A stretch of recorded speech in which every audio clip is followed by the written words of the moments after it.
I got everything? 1, 2, 3, 4, 5, and 6. And then 2 new whips. Yeah. Hi guys, and welcome back to the Emily Knits channel. My name is Emily. I am a knitter and crocheter and sort of all-round fibre enthusiast, I guess, based in the north of Nottinghamshire in the UK. I'm in my mid-30s, I missed that bit out. Based in the north of Nottinghamshire in the UK, where I live with my other half and our 2 dogs close to Sherwood Forest.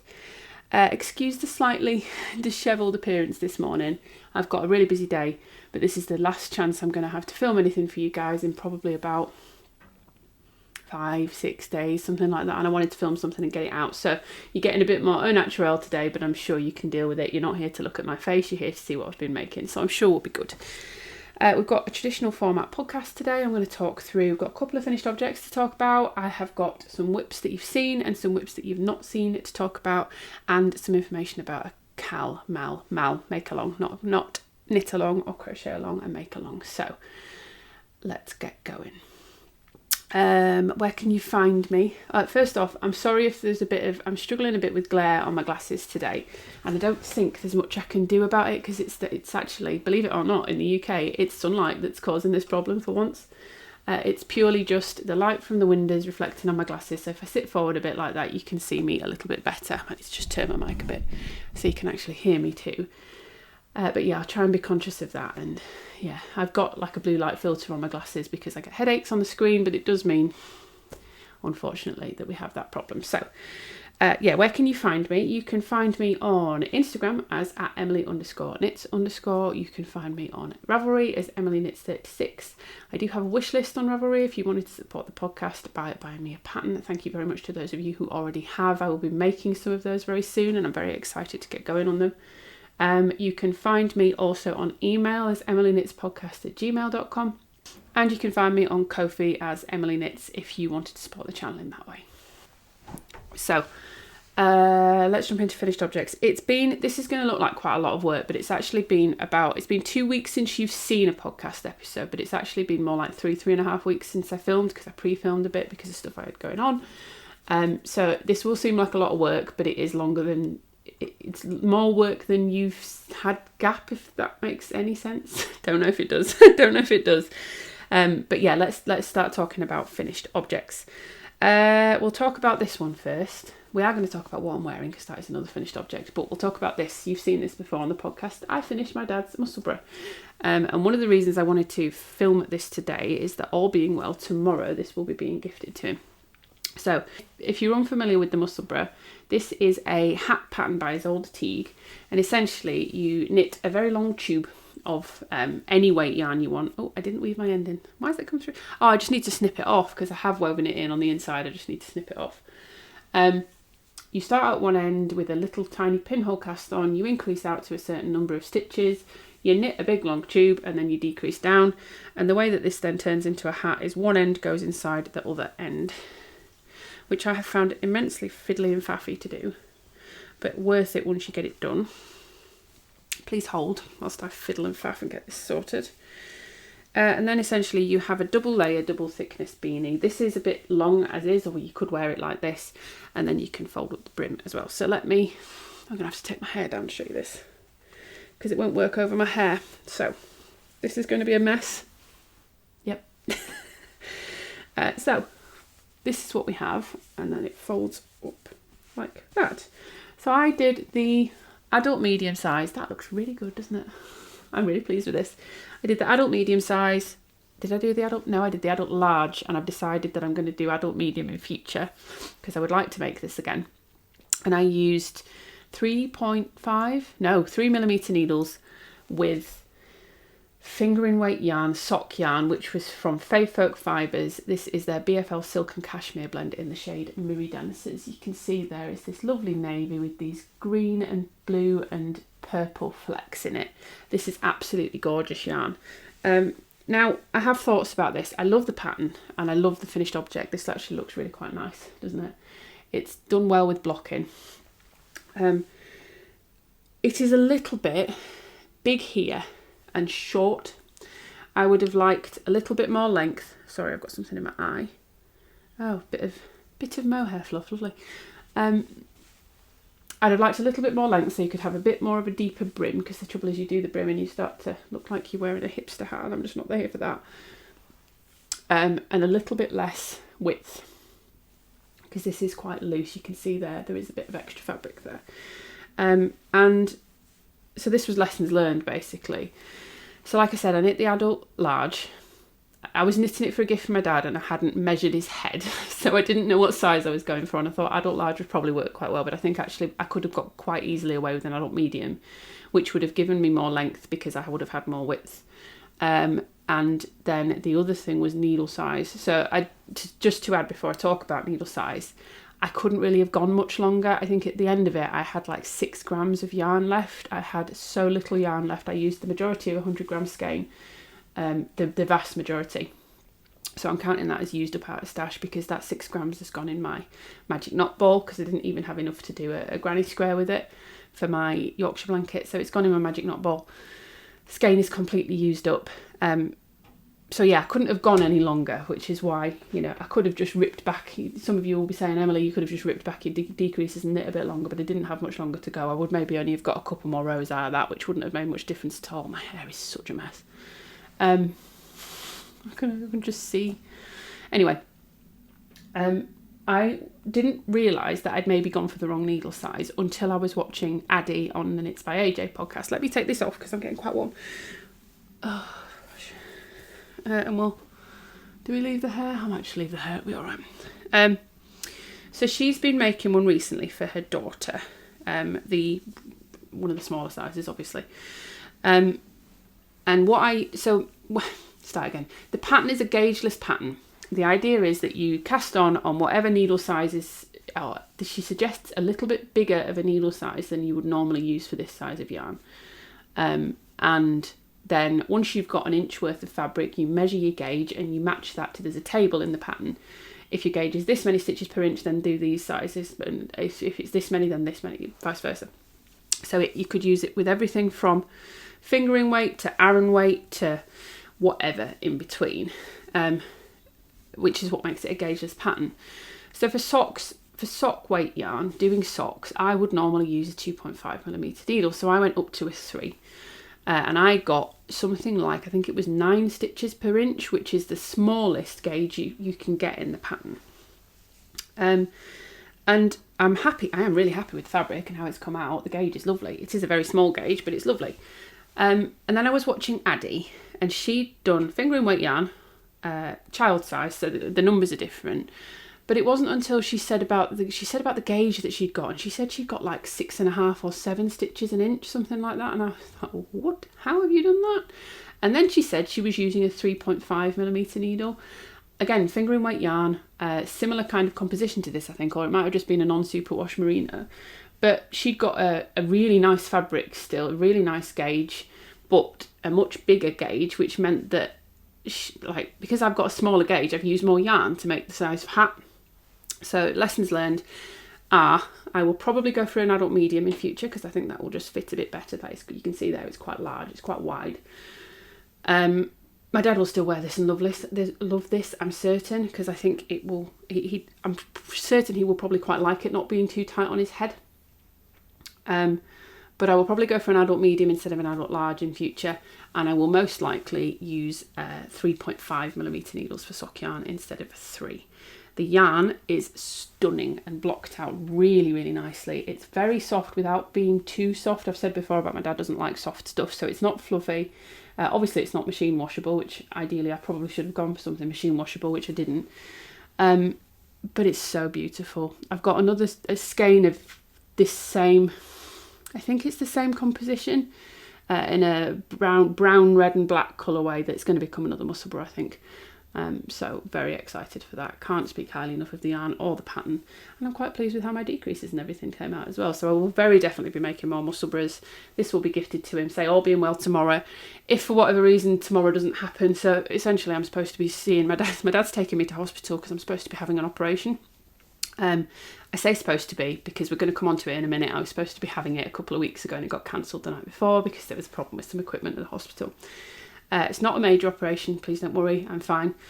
But yeah, It got cancelled. I finished this the night before I was supposed to be going so that I could give it to my dad, and then it got cancelled. So I still haven't given him it, but because I've had another day, I haven't given him it yet, and I'm hoping to give it to him tomorrow because we'll want to explain this is how it works. If it comes undone, this is how you need to put it back together, and just check that he likes it.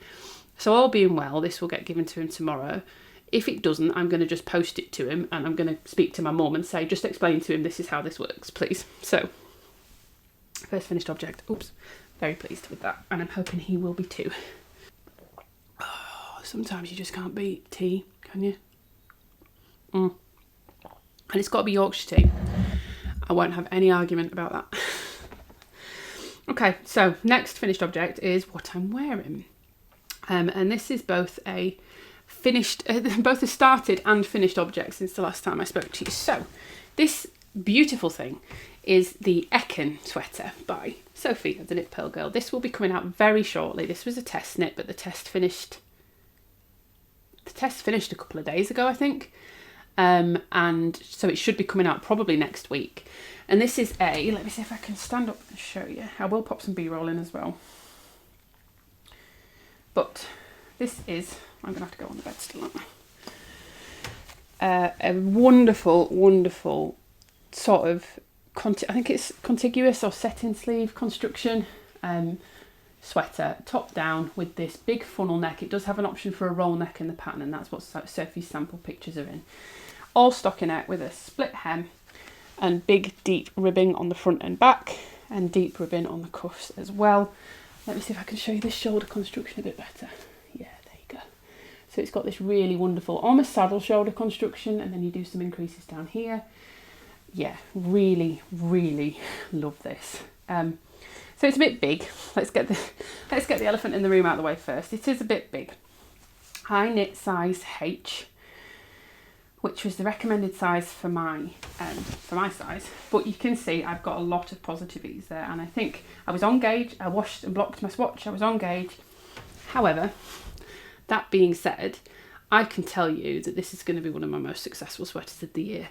It is gorgeous. I am so happy with this. I have worn this every single day since I finished it. So this, like I said, was a test knit for Sophie, and I said we were going to talk more about the hospital. So I had intentionally left it. If I'm testing for you, please don't worry. This isn't what I normally do. I will get it finished, but I'd intentionally left it because I wanted to challenge myself. So I knew from mid-December that I was supposed to be going into the hospital on the 17th of January. And I wasn't going to be staying there. It's a day operation. I should be coming home on the same day.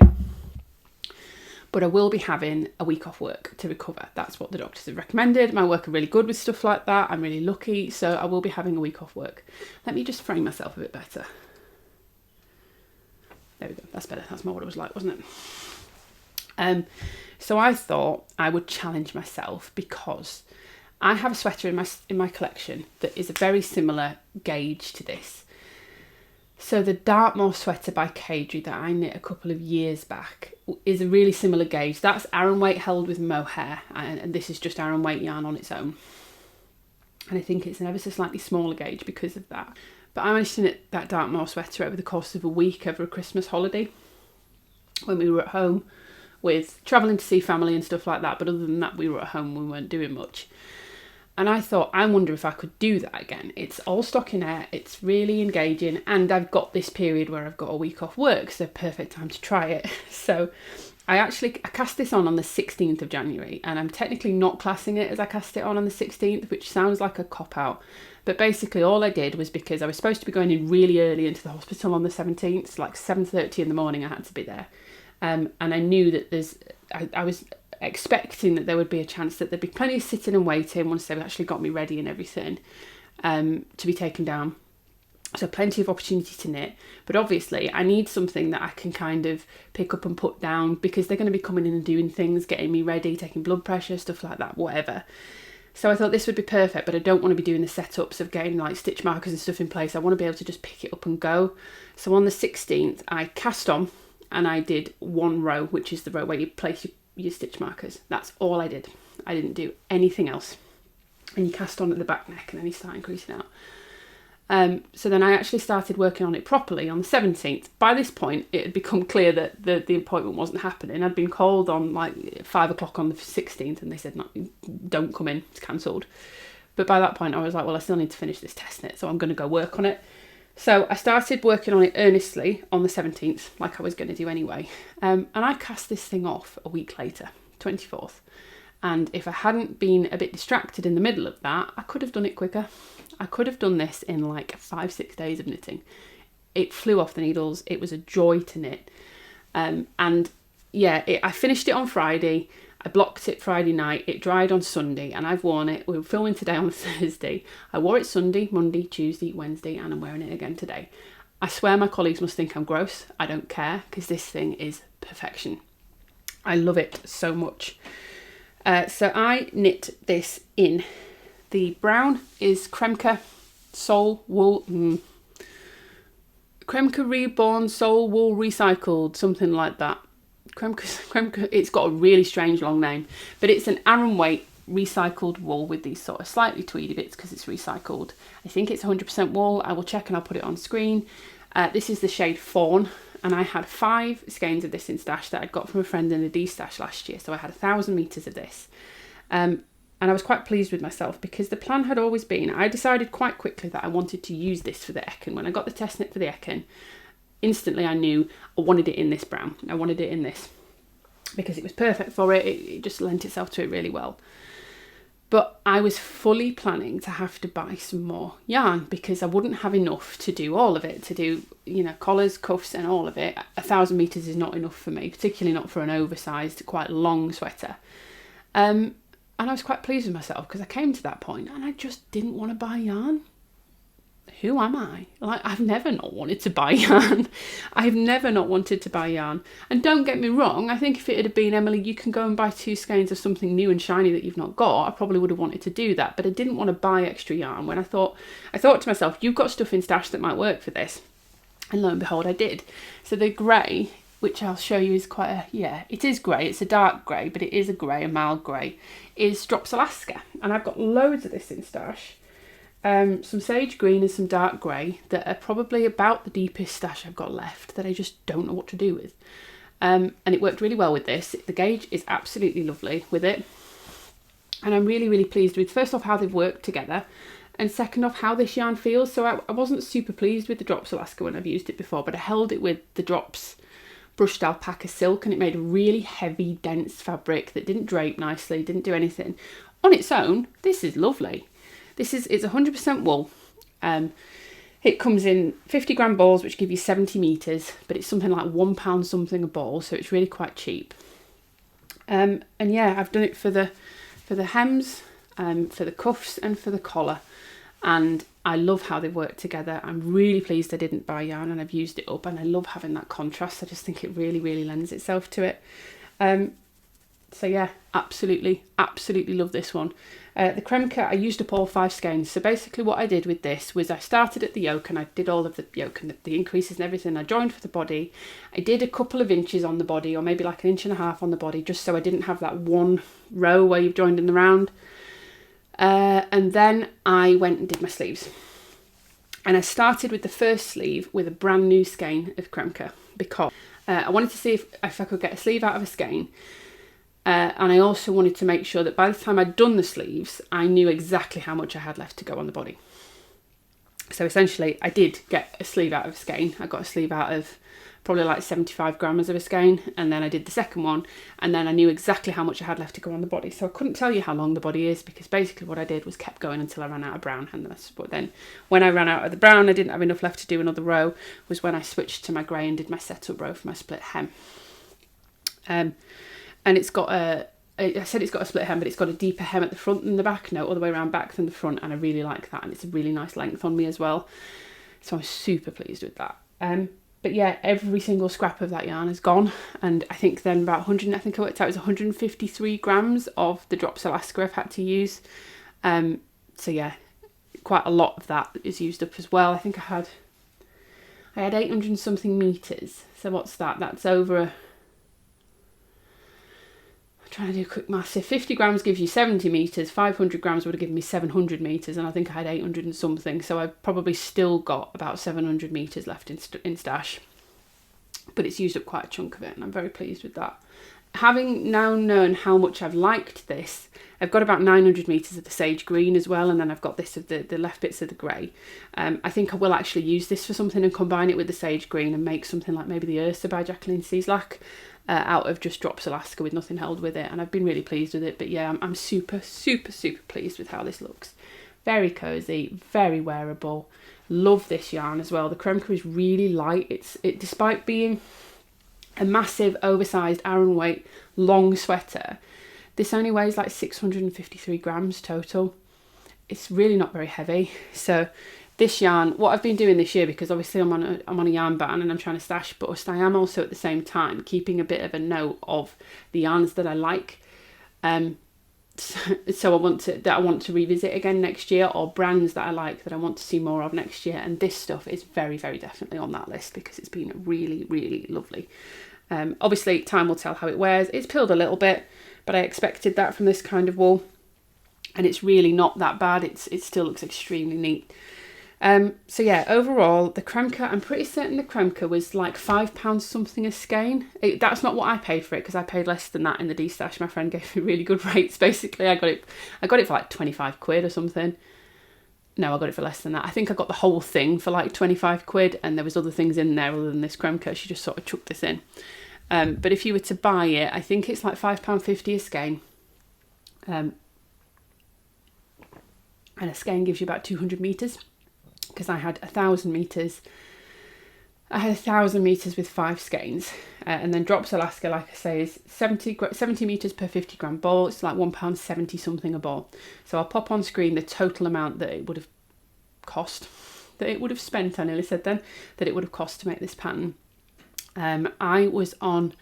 So I had to go slightly up on my needle size to get gauge, and I was on 4.5 for the ribbon and 5 for the main body, but I think the recommended needle size in the pattern was 4 and 4.5, so that's worth bearing in mind just to gauge swatch when you do it.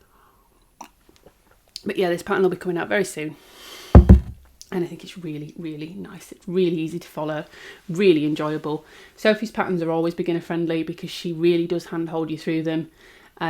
The bind off, for example, was something I'd never come across before, but she gave you 3 different options for the bind off that would all work really well. They were all different things that I'd never come across. So she gives you links to each one of those things and gives you the pros and cons of each of them.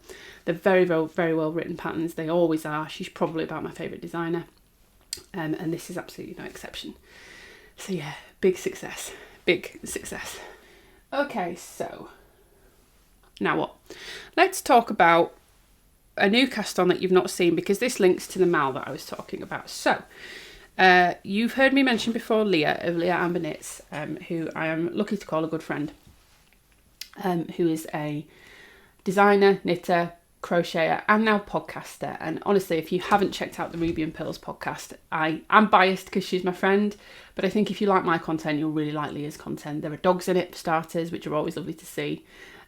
She talks a lot about her design process and the process by which she edits patterns to fit her and her honest thoughts on patterns. She talks a lot about budget-friendly yarns, machine washable yarns, things like that. So yeah, I think if you like my content, you will like hers. And despite not being somebody who requires size inclusivity herself, she's a very, very big advocate of size inclusivity. So yeah, I would highly recommend you check her out. However, that's not why we're talking about her. We're going to talk about her again in a minute, actually, because I'm testing one of her designs. But we decided to, let's be honest, we didn't decide. Leah had the idea and I just piggybacked on it and said, can I do that with you? Because it seemed like a really good idea to run a make-along called the Get Ahead Mal make-along. So being a make-along, knitting is allowed, crochet is allowed, knitting is allowed, crochet is allowed, sewing is allowed, whatever you want is allowed into this. We're going to run this super, super relaxed mal. From basically any time now. We've sort of started it informally already, but up until the end of March. The aim being to knit or crochet or make whatever spring and summer appropriate garments. Because how many times do we all do this, especially if we're a bit bigger and especially if we're a bit taller? You get to summer, the sun comes out and you go, I'd really love some summer knits. And you start them. But quite often they're on small needles You might have to wait for your yarn to arrive. If you're like me, you might have to spend days agonising over what yarn you want to buy and what colour you want and everything and what pattern you want. And then it finally arrives and you cast on and you realise that there is no way you're getting this finished in time for summer to end, especially here in the UK when summer is very short and it doesn't tend to last very long. It can sometimes be we get a week of nice weather and then you're back into crap again, let's be honest. So the aim is to start working on some stuff now, so that when it comes to those warm weather days, we have the projects ready. We've finished them, you're ready to wear them. So you're getting ahead of the seasons, basically. I know Leah and I have talked about it before, because when it comes to designing, obviously designers need to be well ahead of the curve as well, because you don't want to release a summer pattern when summer's already gone. But I think it helps us all as knitters anyway, because it takes me absolutely ages to knit a summer garment. And with the summer tops that I made last year, I think I got a couple of weeks of wear out of them, but that was it. I would have loved to have had them ready to wear, to be able to pick them up and go. So, like I said, super relaxed Mal. There will be prizes. We already have some pattern prizes. We're going to sort out some yarn prizes. So there will be prizes. It isn't just a participation Mal. But if you want to take part, whips are welcome. Any craft is welcome. And honestly, pretty much any project is welcome as long as it's summer appropriate for you. So it can be a summer pattern, but you can knit it in a wool if you want. It can be a winter pattern, but you've adapted it to work with a summer weight yarn. Whatever, something that you will use in spring and summer. It doesn't even have to be a garment, if it's an accessory. I want to make a mesh market bag because I'm going to use that in the summer when I go on my holiday and I'm going to take it to the pool with me as a beach bag. Great, that's a summer project. So yeah, all that being said, post on Instagram with the hashtag #GetAheadMal. Tag Leah and I in it, because I'm conscious that Instagram is not great with hashtags anymore, and I don't want anybody to miss out on participating in it just because I don't see the hashtag or whatever. Or if you don't want to post on Instagram, please feel free to send me entries by email to emilyknitspodcast@gmail.com, and they will still be considered there. We haven't got a set schedule for when we're going to draw prizes, but we will draw them throughout the Mal. And I'll give you a bit of warning. Leah and I will both give you a bit of warning on podcasts beforehand. Say if you're just procrastinating on your Italian bind off because it's going to take you an hour, we'll give you a bit of warning so you can go and do that and get your entry in before we draw a prize. But all that being said, I thought I'd be pretty crap podcaster if I ran a Mal and it didn't start making something for said Mal. Also, over the weekend in the UK, if you live in the UK, you'll know this, we had some really crap weather again. Today it's beautiful, it's clear blue skies, it's sunny, it was a little bit frosty on the ground this morning, but over the weekend it was windy, raining, horrible weather. Where we walked the dogs turned into just a mud bath. It was absolutely abominable, and I was craving some sort of summery, springy, something that I could look at and just try and pretend it's not crap, basically. So I cast this on, which is a very strange looking little thing currently. This is the back that I'm showing you. This is going to be the front. So you may have seen on my whip parade, this was made into something else, this yarn. This is Lion Brand Comfy Cotton Blend, I think. And I'm pretty certain it's 50% cotton, 50% polyester. And it's in this lovely colour changing bright pattern. I got 3 cakes of this, I guess it is, isn't it? 3 big cakes from a D-stash on Ravelry last year, and I'd started crocheting it into the Sagebrush tank, which was a free pattern. In fact, hold that thought.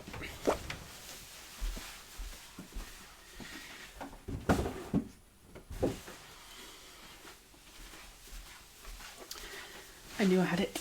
I've got a little bit of that left. This was what I was turning it into. Basically, I got really fed up of frogging it back, so I left some of it in the skein. This is what it was looking like, and this was going to be like this, basically. And I just realised that I wasn't having a great time crocheting it. I probably wasn't going to wear it. So I ripped it out and I decided I was going to make something else out of it. And what I decided to make out of it was this, which is The Pillars of SimpliciTee by Claire Jackson, who is perfectly knotted. Claire does every year a free pattern day. It has just gone, so if you've seen this and thought I'll go watch for that, it will most likely be in January next year. But she does a day where she basically gives a code out and you can get one of her patterns completely free of charge on Ravelry. And I think that's absolutely lovely. I know not every designer can afford to do that, so I don't think all designers should do it. But if you can, it's lovely. And it's a great way for her to get publicity and get her name out there, because I know loads of people join in on it. And I knew she'd done some really nice summery tops. I'd heard a few people talk about the Pillars tank. I think Knitted by Whitney was making the Pillars tank and was going to turn it into a dress. I'd heard Savan Knits talk about the Pillars of Simplicity, and yeah, it just looked lovely. So I went and looked through the patterns, particularly wanting to make a summer knit, or particularly looking for summer knits, and also particularly trying to keep in mind what I had in stash. And I knew I had this in stash, which is a DK weight. So I was looking for ideally a DK weight summer pattern that I could use this up for. Look at the yarn, I think it's coming out beautifully. And the Pillars is that. The Pillars is a DK weight top down raglan summer top, which you cast on the back neck, which is what I'm doing, and then you work around increasing. I'll get to a point where I finish the V and I'll join in the round, and then we'll split the sleeves, and then the sort of waist bit is all ribbed. The top is stocking out and the waist bit is all ribbed, and that's the Pillars bit. The Pillars tank and everything has the same ribbing, I'm pretty certain. And I think it's 2x2 rib. It's not a thin rib, it's a bit of a more chunky rib. So I decided to get that one. And then I cast it on fairly quickly, say over the weekend when it was grey and gloomy and I was really just wanting something different to work on. I cast this on, and this is like a day's worth of work. So it didn't take me long to get this far. You can see can you see? Yeah, you sort of can see the raglan increases there. I love how they're working up. I have a couple of thoughts on this pattern. I do like it. I'm not, I didn't like it to begin with, I'll be entirely honest, and I don't know if this is just me having the wrong perception of this. So first things, before I forget, I am knitting the 44-inch size, which will give me a little bit of negative ease, but I looked through a lot of the patterns on Ravelry, and the ones that I prefer are the ones that have a bit of negative ease, because it's got that ribbing. I think that looks nice if that cinches in a little bit. That certainly suits my shape quite well. So I'm doing it with a little bit of negative ease, when it actually recommends 0 to neutral to 2 inches of positive ease, I think. But yeah, I'm doing that one. And I think I'm on 4mm needles. Yeah, sorry, 4.5mm needles, so quite big needles. And yeah, my thoughts. Okay, so again, maybe this is just my misconception of what the pattern is going to be. But with it having a name like Pillars of Simplicity, I expected this, and I will say I didn't read much further than that. I didn't read the description or anything like that, but I expected that this would be a fairly simple top. Simplicity. It's not. It's not a simple construction. It's better now that I've got into the rhythm of my increases. But there are, when you come to do your increases, which is essentially straight away, you cast on and you start increasing straight away, there are, I think it's 10 different potential rows you could be doing in the increase. I think it's like A to J. And then basically there's instructions for each of those rows. Row A is this, B is this, C is this, blah, blah, blah. And then for each size there is a table which tells you what order you need to work those rows in. So each row is right, first work row A, then row B, then row D, then row J, whatever. So row 1 do this, row 2, and they're not the same. You don't work A followed by A followed by A followed by A. I think I'm doing like A, E, B, E currently, or something like that at the moment, in blocks of 4, and then I start again doing A, E, B, E. They are different for every single size, and they are not the same all the way through the pattern either. So to begin with, I had to do like an A, then a B, then a G, then a H or something like that. And then I went into this A, E, B, E. And my God, that was hard to get my head around to begin with. I think if I'd picked this up, expecting, as a more beginner knitter, expecting it to be basic, simple, simplicity, I wouldn't have stood a chance. It's well written and it's well explained, but having to jump from this page where you've got the explanations all the way down to your chart size, which obviously is further away than the bigger you get as well, it's quite hard. So just bear that in mind. And the other thing is just purely my experience. So I got caught out a couple of times. In fact, I've been caught out quite a lot of times because it uses lifted increases. And I do think initially I was like, I'm just going to do my make one left and make one right because I know better than the designer. You don't. Just stop it, Emily. You don't. Because you're doing it into the same stitch, essentially, that was creating a weird little bar in the middle. So I pulled that back out. I started again. And I do think the lifted increases actually work really well. Because I'm not used to those, I have to basically constantly remind myself which one is which. Which is a left lifted increase, which is a right lifted increase. Which should I be doing where? And that's just purely my own increase. So yeah, it is, sorry, my own experience. So it's not the most simple of patterns despite the name. But I do like how it's turning out. And now I've got into the rhythm of it a bit more. I am enjoying it. I am happy with the yarn. I am happy with the pattern. I will continue and I will make the pattern, and hopefully it will fit really nicely when I get to the end. But yeah, just a bit of a word to the warning. I thought this was going to be a fairly beginner friendly pattern, and I wouldn't say it is so far from my experience. So just be warned with that. Go into it expecting that, and you're probably fine. I think my perception and my expectation of it was slightly wrong. But yeah, that's the pillars of SimpliciTee. And I wanted to bring the crochet bit over because I was going to show you. I liked how this was crocheting up, the colours, but I think it knits up even better. How fun is that? That with my black jeans is going to be really nice. This will be more of a transitional spring and autumn piece, I think, rather than a summer piece. And I'm still going to count it in the mal because I did say spring as well works. But because it's DK weight, it's quite dense. It's quite a dense, it is a summer yarn. Like I said, it's cotton. Sorry. It's a cotton polyester blend. Chase, sorry about that. It's a cotton polyester blend, so it is a summer yarn, but it's DK weight, so it's quite heavy. So this will probably be, not for the height of summer, although in the UK it never gets that hot, but we're going on a proper summer holiday this year to somewhere very warm. This won't be coming because it's going to be too hot. But for spring, fall, autumn, for spring, for autumn, sort of transitional piece, I think this will be really lovely. So, whilst we're on the vein of Leah, let's talk about the other pattern of Leah's that I've been working on. That's not Leah's pattern, sorry, but I'm running the mal with Leah. You've seen this before. I'm not going to give massive amounts of update on this. I just wanted to show you where I'm at with it because I've made quite a lot of progress since I last showed you it, and I've sat on the yarn. There we go. This is my Pearly Cardigan, which is a pattern by Leah. It's going to be coming out, I think, in March. It is a top-down saddle shoulder design with these absolutely gorgeous I-cord details that you do in, well, you don't have to do in a contrasting colour actually, but I have done in a contrasting colour to really make them pop. And I think last time when I showed you, I was up here somewhere, I was up on this bit. So I have done a lot of work. I've done most of that, and then I've joined in the underarms and all this I-cord around here, and we're now working down the body. I'm going to take my Eken off. I've got a t-shirt underneath, don't worry. Because the next few things I'm going to be able to try on and show you as well. That's another thing I was going to say. I don't find the drops or the Kremke itchy at all. I've had it on my neck. Oh, what that is. But I promise it isn't itchy. And I've had it on bare arms, and I had it on the other day with nothing on underneath, and it's absolutely fine. Your mileage may vary with that. I'm not particularly sensitive to wools, but I definitely don't find that itchy at all. Okay, so this is on a short cable, so I'm going to be relatively careful with it. But I can show you a bit better. Oh, look at it. It's so good. I've got to be careful not to pull it off by pulling it round too far, but you can see how it's going to sit. And those absolutely gorgeous I-cord details. Look at it round there.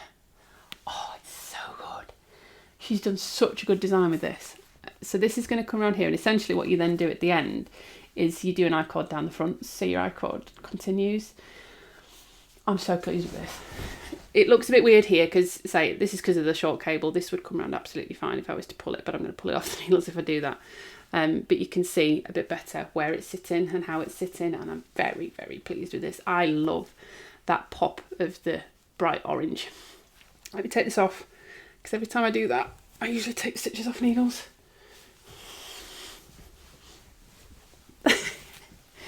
Okay, yeah, so that gives you a bit more of an idea. This is on 4mm needles. I am knitting this in the cream is Hobie HB acrylic, Hobie Amiga acrylic, which is 100% HB acrylic, high bulk, I think that means, in the shade Ecru. And then the pop of orange is Signet Sugar Spun in the shade Orange Fizz, which is a wool and acrylic blend and has this nice little halo to it. So this is now my meeting knitting because it's just back and forth, stockinette back and forth, and yeah, this will not take much longer for me to get to the next bit. A couple more quick updates on things you have seen. Again, I'm going to touch on this one quite quickly because it has moved on a lot from where you saw it last, but it doesn't look much different to when you saw it last. So this is my burnt umber cardigan for Kelcey of Knitting the Carby. This again is a test. This runs till the end of Feb, so we'll probably be coming out sometime in March. And just look at that, it's beautiful. So this is an all over slip stitch texture with this royal quilting stitch. It's a sport weight cardigan, bottom up. I'm using the black is Drops Baby Merino in the shade black, and the contrast colour, it's actually the main colour technically in the pattern, but the colour, the actual colour, not the black, is Malabriga Arroyo in the shade Lotus. I'm knitting this on 3.5mm needles, and as you can see, this is not on needles currently because the other day I finished the length that I want on the body. Basically this now sits, so you do your body and then you work your sleeves and then you work your raglan and everything. This now sits exactly where I want the body to. It sits just at the top of my jeans, which is exactly how I want this to sit, because this is going to be quite a statement cardigan rather than a big oversized comfy cozy one. For me, this is going to be a bit of a statement cardigan. So it's not on the needles because I took it off to do a quick mid-project block and check I was happy with how it had come out. I don't know if you can tell there, it's got such a nice drape to it now I've blocked it. But I'm happy with the length. So the next thing I'm going to do is start the sleeves. I haven't done that yet because it only finished blocking this morning. And I wasn't sure if I was going to need to come back and do some more. But yeah, I'm not going to talk much more about that purely because it is still just a big flat panel of this stitch. Next week there will be more because there'll be the sleeves to talk about. So that's still getting progressed nicely. And then the next three things, the only remaining three things I've got to talk about with you, I'm going to talk about in a little bit more detail because I've got a little bit more to say on them. So first off, let's talk about this one. You've seen this before, but it's in a very different state than it was. So last time I podcasted, I showed you a little wedge of taupey brown crochet work and said this was going to be a sweater.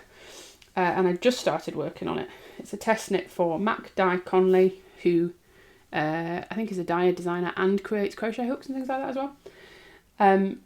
And this is the Sugarpuff Sweater, and this has had a drastic amount of work since I last saw you. And it is now, the body's almost finished. So let me pop this on and I'll show you. And to add as well, while I'm putting this on, I've crocheted this body twice, so that shows you how much quicker I find crocheting than knitting. Let me put this on and come back a bit. Oh gosh. Okay, so this is where we're at and this is what it's looking like. Let me just put that inside. I'm really happy with this.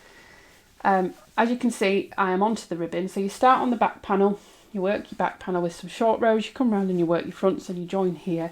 You do a little bit more before you join in the arms, and then you work your body down and you go into ribbon at the bottom. So it's a drop shoulder construction just done via crochet rather than via knitting. And I'm really, really happy with how this is turning out. It's a really nice fit on me.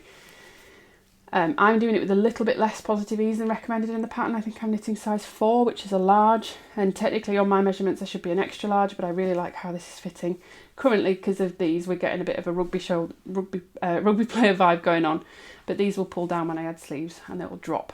So yeah, really, really happy with how this is fitting and the length that this is at. I've got a few more rows of ribbon to add, but that will take it, I think, to a really nice length.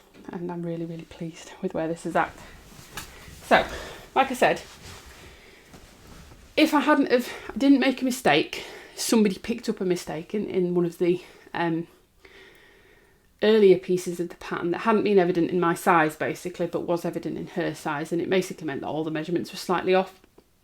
So I was about 3/4 of the way through the body when this was picked up, and Mac basically said, look, you can rip back. That's probably what I would recommend, is ripping back if you think you've got time and redoing it, or I can show you how to basically adjust the sleeves to make it fit. And I thought, part of me wanted to just go, yeah, send me the adjustment, I'll make it work. But then I thought, first off, I want the thing to fit how it's intended, and second off, I do have time. This isn't due until the 10th of March. I've got plenty of time to redo this. So I'd got almost all the way down the body, and then I ripped all the way back up to here, just under this, and I reworked the front panel because this is where the error was. There was some extra rows that didn't need to be in there, and then I've done all the body again. So if that hadn't come up in testing, this would have been done this week, and I was really trying to get it done because we're on the 30th of January when I'm filming this, and I was really hoping to be able to get this done to get the stash busting totals out for the January wrap up, but it's not going to get done by then. But it isn't going to be far off, and I'm very, very happy with how this is turning out. So I'm using, to make this, a 5.5mm hook. No, a 5mm hook. And Aran weight yarn again. This is Stylecraft Special Aran with wool, and I think it's an 80%, it's something like 78% acrylic, 20% wool, and 2% nylon. 2% polyester, whatever the composition of the tweedy neps are, because it does have tweed in it, and I'm sure this is like tawny nep is the shade. This is one of those yarns that comes in those absolutely ginormous 400-gram balls, and this is the remainder of the first ball, so I'm very pleased with that. I've got 2 of these big balls in stash, and I think I will make a significant dent on the second one with the sleeves, because I'm going to need actually some of the second one just to do the rib, and then I've got the sleeves to do, and the collar as well, the neckline. But yeah, really pleased with how this is turning out. It has come along very quickly. It's a lovely fit. Did I pick up? Have you ever heard such a non-menacing growl in your life? Anyway, Sugarpuff Sweater, Mac Conley. This will be finished next time you see me. I'll leave that to last because I'm really excited about that. You've seen this one briefly before, but I have put in a lot of work over the last couple of days on this. So I have briefly shown before, particularly in the Whip Parade, a couple of weird little panels of something that I said was going to become the Roadtrip Shacket by Maya Tinks. And I've made some significant progress on that over the last couple of days. Come here. And it now looks a bit like a jacket. So let me pop this on. This is on nice long needles, so I can pop this on quite easily and show you. So this is where we're at with this one. I have finished the 2 front panels. I've finished the back panel. And I have joined to work in the round. And I've seamed my shoulders. I've actually seamed them. So let me come a bit closer and you can see this a bit better. Okay, so I've tilted you down a bit to show you this a bit better. It's got this wonderful texture up the top. I can't remember what she calls this, but it's slip stitches and then cable crosses basically to make it look like this. And then you've got pockets, which are what these are going to be. And then the rest of it is stockinette. And the back is the same. You've got the texture panel at the top and the rest is going to be stockinette. Again, I'm doing a slightly smaller size than recommended in the pattern, but not much actually. I'm going to have a little bit less positive ease than recommended in the pattern, but I am still going to have a fair amount of positive ease, which is good because you want a shacket, a kind of cosy cardigan jacket thing, to be a bit oversized. But I'm so happy with how this fits. Maya's patterns are wonderful. This is my first time knitting one. Really well written. Yes, there have been a couple of errors that have come up in the test, but that happens. But they're so considerate of all different body shapes and sizes, because I know she's found problems before because she's got quite broad shoulders. So she's got considerations in there for that. She's got considerations in there for waist shaping. She's got all sorts of information in there. Really well written. Really, really well thought out. I've got a stitch marker on there. It's really sharp. It keeps catching my armpit. And yeah, this is how this is turning out. I'm very pleased with this. Let me pop you back up again and we'll talk about it a bit more. I think that's roughly where I was. Let me sit back a bit again. Yeah, so you can see I've got quite a way to go, but my aim was to, before I go into the hospital tomorrow, to get this joined so I can work flat back and forth, because this I think will be a perfect project for next week, particularly tomorrow. I'm just back and forth on big needles. These are on 5mm needles again, Aran weight yarn. I think this will be a really nice project to take with me into the hospital. I love how this is sitting. I love how this is sitting. Yeah, so really pleased with this. I am making, I think, size E. I'm not 100% sure on that. And I am making this out of Drops Nepal, which is an alpaca wool blend in the shade Burgundy. That's quite true to life, actually. And I'm really, really pleased with how this is turning out. This was in stash again. I did a swap with one of my friends last year. I had a quantity of Drops Nepal in a really dark blue shade, which is much more her colour, and she had this burgundy, which is much more my colour. So we swapped, and basically that was the start of us becoming friends, really.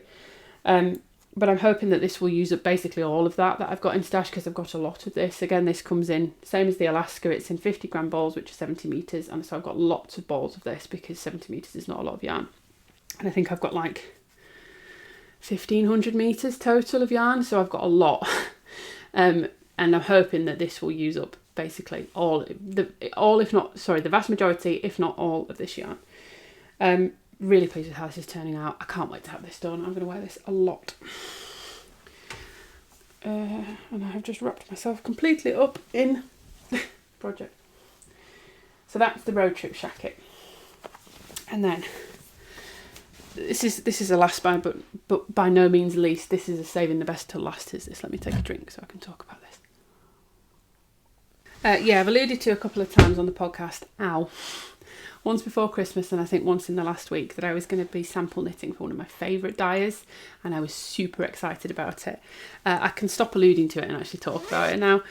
So I am really, really lucky to be knitting for Lauren of Wild Purl Yarns. I adore Lauren's stuff. There is not a single thing that she makes that I don't like, honestly. I don't particularly like blues and I don't particularly like pinks, but I would wear the hell out of anything Lauren makes because I just think it's stunning.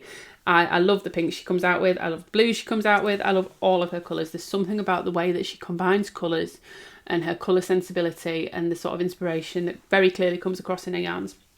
She also has one of the nicest sock bases I've come across. It's an 85-25. No. 80-20? 85? Oh, for God's sake. I've kept the things as well. I've just left them upstairs. I'm pretty certain it's an 80-20 rather than a 75-25. Or maybe even 85-15. I think it's an 85-15 merino nylon. So it's really soft and plushy and squishy and absolutely glorious. And Lauren's just also a lovely person as well. So if you haven't tried Wild Purl yarns, I can very highly recommend. She has a beautiful Etsy that she is updating a little bit more regularly this year. Follow her on Instagram because she always posts when she's going to do listings on there. And anything you get from her, I can promise you, will be absolutely stunning. So I am sample knitting for her the Aisling. I should have checked. I think it's Aisling. I'm sorry. I should have checked this. I'm going to go Google and check it. Okay, so I believe from what Google tells me and from what I remember as well, I think it's Aisling Shawl. And I've completely forgotten the designer name, but I'll pop that on screen. This is a really nice, what do you call it? A top-down shawl? Does that make any sense? Like a wedge. I'll put the words that I'm looking for on screen. You start at the top with a garter tab and you work outwards increasing, and it creates this big wedge shawl, big crescent shawl. And it's basically made up mostly of these garter bumps and these eyelet sections. And then at the end there is this beautiful intricate lace border, which I think is also going to be in the green. And this is just really fun to knit. Coming out absolutely gorgeous. And I love the colours she's chosen. So we have, this one is called Bud, which is a really nice, it's not showing up very well on camera. Hopefully you can see it better in the actual yarn itself, but it's a really nice creamy base with lots of green flecks and things like that in there. It's absolutely gorgeous. Let me show you it knit up because it, yeah, definitely shows a lot better in there. It's got lots of green in it. It's absolutely lovely. And then the other shade is the tonal green, which is Fountain of Roses. And it's a really, really nice grassy, almost khaki green, but like, when I say vegetal green, that sounds really bad, but I don't mean it to. It's like vegetation, it's like plants, it's like the stem of a rose. It's really, really beautiful. And they go so nicely together in this really, really lovely shawl pattern. This is going to get a lot of work on it next week because, like I say, off work for the week, all being well. Either way, it's going to get a lot of work on it next week. I've been picking this up and just every so often I just want to pick it up and do something soothing and satisfying, and I put a couple of rows on it and then I put it down again. But I'm going to get this done quite quickly. I'm so excited to be sample knitting for Lauren. I would really, really love to have the opportunity to do it again. And I would so highly urge you to go and check her stuff out. I do have an acquisition. I forgot. I need to tell you. I was going to say I don't have any acquisitions, but I do actually have an acquisition. So obviously these two don't count as acquisitions because the way that it works with sample knitting, if you're not familiar, is I will use these to make the sample for Lauren. And then they will go back along with the item. Whatever's left will go back. So these are not staying in my stash. So I'm not considering these as acquisitions. This is just a piece of work I'm doing, essentially. It's a commission. However, I'm getting store credit from Lauren for the sample knitting that for her. That's how this tends to work. I haven't got that yet because, again, that's also how this tends to work. It tends to be that you finish the thing and you send it back and then you get paid for the work that you've done. However, I got the parcel with those two yarns in, and Lauren, being just the most amazingly wonderful human being, had included an extra skein in there. Now, it's not necessarily purely just a gift for me, although it is gifted. This is a new base she's considering stocking and she would like to get my thoughts on. So it's a bit of both, but I wasn't expecting this. I haven't paid for this. I didn't know it was coming, and it is coming into my stash. So I thought it was fair to share with it. I can already tell you, I'm going to be telling her I think she should stock this base because this is absolutely gorgeous. This is, look, let me just, there is no structure in this, and I mean that in the best way. This is 70% baby alpaca and 30% mulberry silk. It is so soft, squishy, and just divine. It is a fingering weight yarn, 4-ply, 100 grams skein, approximately 400 meters and 100 grams. This is the colourway Snowdrop, which is really beautiful. It's very similar to Bud, but it's got these yellow flecks in it, which Bud doesn't have. It's absolutely stunning. Part of me wants to make a Musselburgh out of this. Oh, it's like a flower crown. I quite like that. Part of me wants to make a Musselburgh out of it. And then part of me just, it's silk and alpaca, and maybe I just make a single skein shawl out of it for myself. This is just glorious, honestly. I was so blown away that she'd put this in there, because I'm being compensated for the work. She didn't need to do this. And like I say, it's not completely, you know, completely just, it will give her some benefits having somebody test it and see if they like it. But yeah, I'm sure I'm going to love this. So once I've actually finished the sample for Lauren, I will be casting something on in this quite quickly because I really want to see how this works up. So this is the only thing that's come into stash this week. And I wasn't expecting it. I have got some stuff out of stash. I've done a swap, so I've sent some stuff away. And I'd already shown you that, I think I showed on last time, I'd got those Woolcomist skeins that had come in through the swap. And I ended up getting rid of 250 grams of DK weight yarn, gifting to my swap partner 250 grams of DK weight yarn. So I was about equivalent there. One of my friends is taking some stuff off me that I won't use, that she will. And obviously we've got the finished Eken has got quite a lot of stuff out, and the Musselburgh as well. So we're doing well. But yeah, wasn't expecting to bring another skein in. However, I'm very, very happy that it's come in because it's absolutely glorious. Glorious. And she's put a gorgeous little stitch marker on it as well, this little flower stitch marker. So yeah, that's the other thing as well. So yeah, I can't really highly enough recommend that you go and check out Lauren's stuff because it's so good. Her Etsy and her aesthetic and everything are just stunning. I realise I sound completely like a fangirl, but I was speaking to one of my friends, Mona, about it, and she said exactly the same. Everything that she dyes, she loves. She has the most beautiful, almost delicate way of dyeing colours, and they just come out so beautifully.